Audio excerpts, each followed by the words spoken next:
You're likely familiar with dealing with IT in one way or another. I have taught, coached, managed, mentored, helped people understand how to deal with customers for many years. But another thing I like to do is to teach you, customers, how to best interact with your IT department. It's really easy to get frustrated when you enter into a conversation with IT on the phone and they start asking you a bunch of questions right up front. You just want to tell them what's wrong, get off the phone.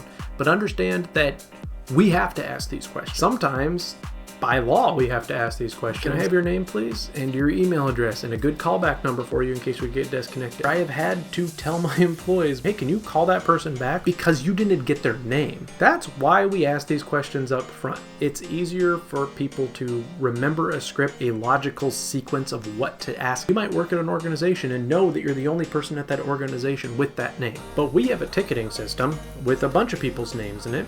Maybe they're current employees, maybe they're not. Maybe we also have contractors in there. Maybe we have people who aren't directly in your company. So yes, when you call, I'm going to confirm that I know who I'm talking to. Maybe I don't know who you are because I've never talked to you before. This is why we have to ask. Your name, callback number, and email is very important because we don't want to accidentally give your information to someone else. If they got the wrong name and then they ask for your email address and they write that down, the email address is probably going to be a little more accurate. We're confirming your information just like we're confirming everyone else's information. We confirm your information so you know that we're not accidentally giving information about you to another user. Is this a new or existing issue? We want to know if you're calling about an issue that you've already had or if this is a new thing. And the reason we ask that is because if it's an existing issue, we might treat it a little differently. We need to update that ticket that's already out there so we're not entering a new ticket. And I have had customers do this. Call in every single time. They get this person, that person enters a ticket. They get this person, that person enters a ticket. They get this person, that person enters a ticket. Pretty soon they have 7 tickets out there for the same issue. And this customer told me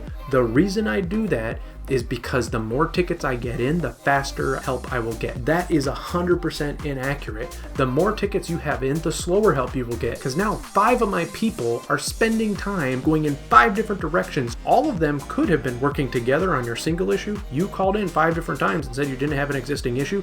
I now have 5 people working on the issue where if it would have just been one, that person would have taken it to the person who was best and they would have had a solution for you faster. You're wasting our time. We want to make sure that every issue is captured accurately. This is why we have to ask these questions.